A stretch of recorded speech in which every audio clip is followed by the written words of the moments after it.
welcome back to Oddie's Angling TV, quick update video. It's now late April. Temperatures have finally started to pick up a bit. We're getting sort of mid-teens in the daytime now, although the last couple of days have only been 12 or 13 degrees, but it's still a lot warmer than it has been. Winter's been a tough winter, tough spring, and things are beginning to liven up. The lake has been fishing very well. I was down here, today is Monday. I arrived here last night around 3 o'clock, Sunday afternoon. Lake had been fishing well up until about Thursday. I arrived on Friday for a quick 4 or 5 hour session in the morning. I fished this particular peg and didn't get anything, didn't see anything, but this lake, this particular swim had been fishing well. So I decided when I left, I was the only person in the swim left, I chucked out a bit of bait to a couple of marks I know that fish would come off, and put in about 3 kilos of boilies. So I arrived down a day and a bit later, Sunday afternoon. So I arrived last night around 3 o'clock for a quick overnighter. I didn't even bring the bivvy, I just brought an umbrella to sleep under. And I've done quite well. Fishing has been hectic for last night up until about 9 o'clock. I had 3 fish from 3 o'clock until 9. One was a 20-pound common, one was a 26-pound 10 mirror, and the other one was a 20-pound mirror. And then nothing during the night, and then this morning the other rod prattled off and I had a 23-pound 5 mirror. So 4 20s in, I know, less than 20 hours of fishing is pretty good in my book. Now, in fairness, I still think that I could get or winkle out another fish. I still feel that there's still fish knocking around the swim. All the fish have come to boilies. I've been fishing PVA bag. I'm going to show you the quick rig in a minute of what I've been using, and I'll also show you the fish. So I'll tell you what I'll do. I'll show you the fish now, and then I'll show you the rigs what we're using.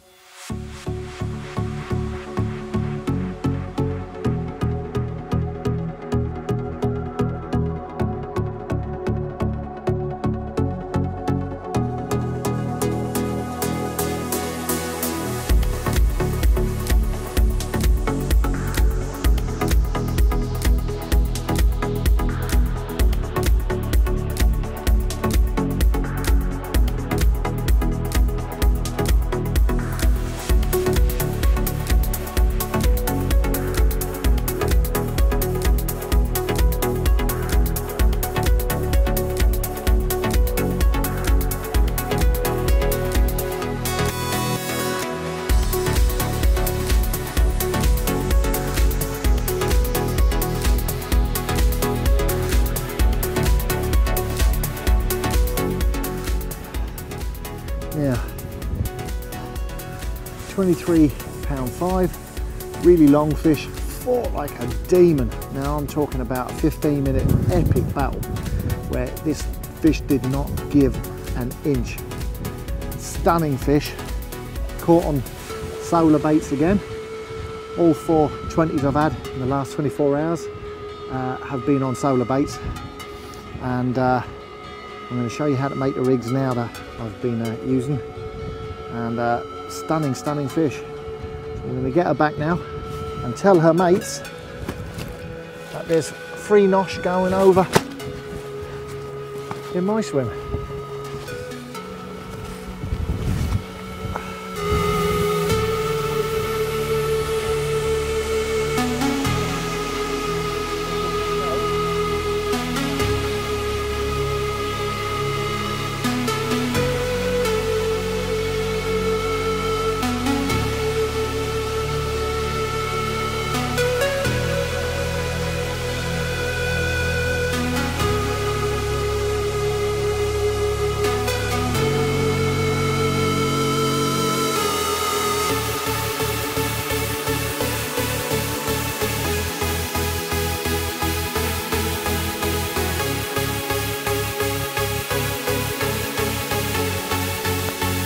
I'm going to give in.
one looks to be low double figures.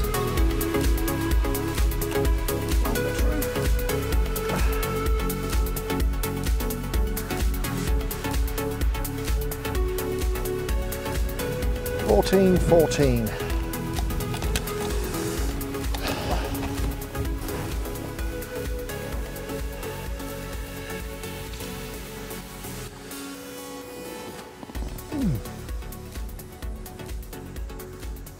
Yeah.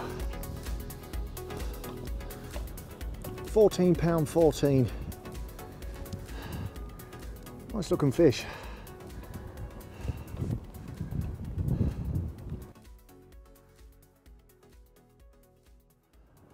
Okay, we're going to have a quick look at the rig I'm using. As I said, a bit of a session of a lifetime. I decided to do a quick overnighter. I arrived at the lake at around 3 o'clock yesterday and then fished until about 1 o'clock the next day. So it's less than 24 hours, and in that 24 hours so far I've had 420s up to 26.10, which is nice going. I'm not going to say it's hauling, but it's not far off it. This lake is a notoriously hard lake, very pressured water, and the fish don't give themselves up that easy. And sometimes it just goes right. I'm in the right spot, I've got the right bait. Baits have been, all the fish have come to boilies, solar boilies that I'm using, the club mix. What I've been doing is fishing them in a PVA bag full of chopped up crumb, maggots and pellets, bits and pieces, just to kind of get them grubbing, but not enough to feed them, just enough for a mouthful to get them to go down on it, and then bang, the hook is in the middle of it all with the boilie on it. It's a single 18mm boilie I'm using, and the rig is very, very simple. And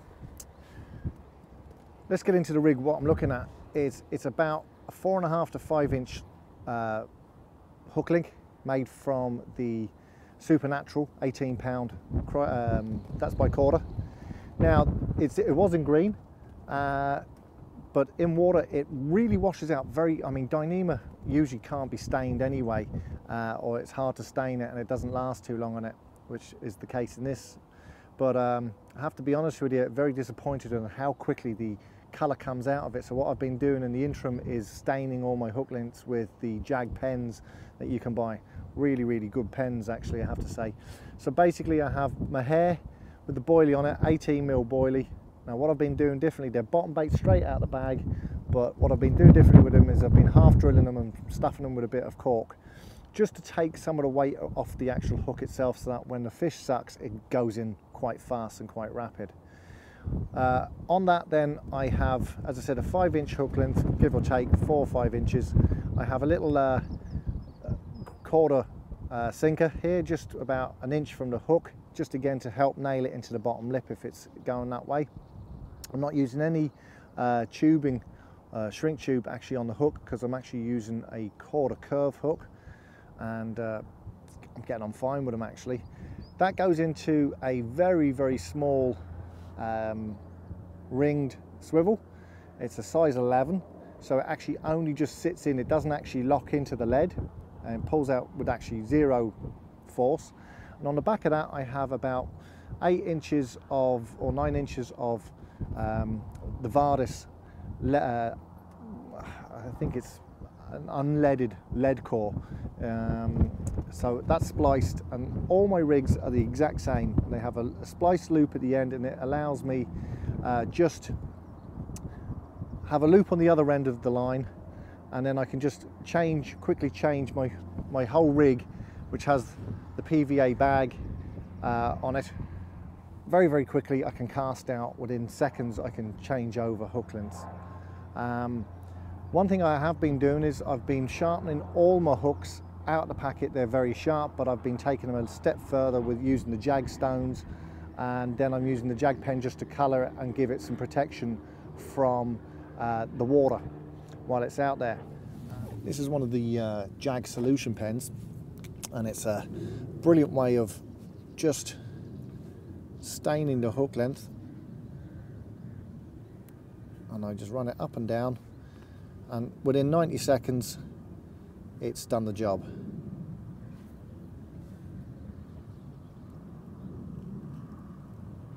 And the great thing is it's slightly grooved, so it allows you to do it. And also what I'm doing is I actually do the hook as well. And what I've also been doing with the jag files, this little stones, I've been sharpening the hook straight out the packet to make them really, really sharp, ultra sharp. And I think it is actually having a big effect on the pickups. And as I said, it seems to be working very, very well. Nice little system, and that's around a 2-ounce quarter inline lead. When the fish picks up the bait, it goes straight into the gob. This pulls immediately out. They do get a bang of the weight, but then this pulls straight out, and then what happens is they move, and this will then hit the loop here at the end, and it acts like a bolt rig. So then they go herring off. The reason why I'm using this system is I'm using back leads because, you know, it is kind of a it's a very shallow water. It's only about 3 foot on average depth around everywhere. It's a shallow water. Fish are going to spook on lines, but because I'm fishing up tight to snags, I want immediate indication of what's going up and what's happening on the end. So I've got everything fish bowstring tight, but I'm using the flying back, the Fox, a captive back lead system. And what happens is it gives you, because it's running, when the fish picks up, even if he ran towards you, you're not going to get a drop back.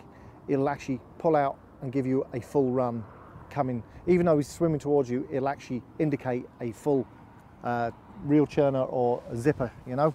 So I'm fishing very close to my rods anyway. I'm not leaving the rods, and to be honest with you, the minute I get 2 bleeps, I'm actually on the rod, and very few fish have actually taken any line off the actual spool. I've all the spools tightened down tight so that they can take line, but it's with a bit of effort. And I'm hoping that initial resistance, when they tighten up the line, they'll actually lift themselves up to the surface. And that's what seems to be happening each time I get a take. The fish are pretty much on the surface immediately. The spot I'm fishing is about 4.5 feet deep, and around it is around 3 feet, so it's a bit of a hole, and it seems to be producing quite well at the moment. So as I said, thumbs up, big thumbs up to Solar Baits, because their baits are absolutely rocking. And one thing I did notice, because I've been baiting up fairly heavily in the lake with my bait, and today is Monday. I arrived here Sunday afternoon. I was fishing here on Friday, and the same spot I put out about 2 kilos of bait. And one thing I noticed, that I'm not putting enough bait out while I'm fishing here for the fish to be crapping much out, but they're absolutely leveling the mat with all my boilies that I put in on Friday. So they're definitely on the bait, they're definitely having a munch, and I can recommend thoroughly Solar Baits. Wicked gear. So you've seen the rigs, and short session fishing, it's, you know, you go very light. As I said, I slept under an umbrella last night. It's still only April, which means it does drop away quite cool in the evening. 3 degrees I think it was last night. But one of the savers for me is I've just bought a brand new Fox Evotech all-season sleeping bag, the king size jobby. Now, it is a stunning, stunning bag. And in fact, I actually got too hot on it last night, even though I had no bivvy system, you know, protecting me from the elements. The bag just did everything I needed a bag to do. Up until now, I've been using the Tracker Peach Skin. Peach Skin has served me well for probably the guts of 7 or 8 years, and I have to say it's a stunning bag. I'm really happy with it, but it is a real winter bag. And during the summertime, I find it just heats up too much, and it's not that comfortable to sleep in. So I was on the mooch for a decent bag that I could use pretty much all year round, and I did a bit of research. I like the look of the Evotech all-season bag, and the reason why I wanted an all-season bag, even though I had a winter bag, is that I could actually bring it any time of year, and you know, you can unzip the layers and sleep on top of them or underneath them, depending on how cold it gets. So even in summertime, it can get really rough, it can get really cold at night, and so you need a bag that you can kind of adapt to the situation. So I have to say, I've been an avid Fox user for years. Love their alarms, love all their bits and pieces, but of late, I'm not going to lie to you, I've been a bit disappointed about their quality control. Now, these are the NTXR alarms from Fox. This is my second set. I bought them brand new at the beginning of the year in January. It's only April now. This is my second set because the first set went down.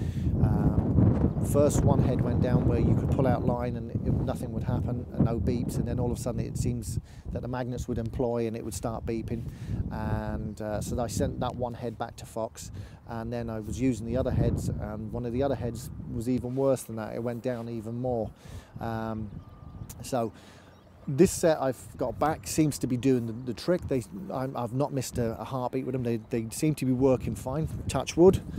But there is another guy on the syndicate here who has a set of them. They're the only two sets I know in the country, and these are the most expensive alarms on the market. They're more expensive than Delcam's.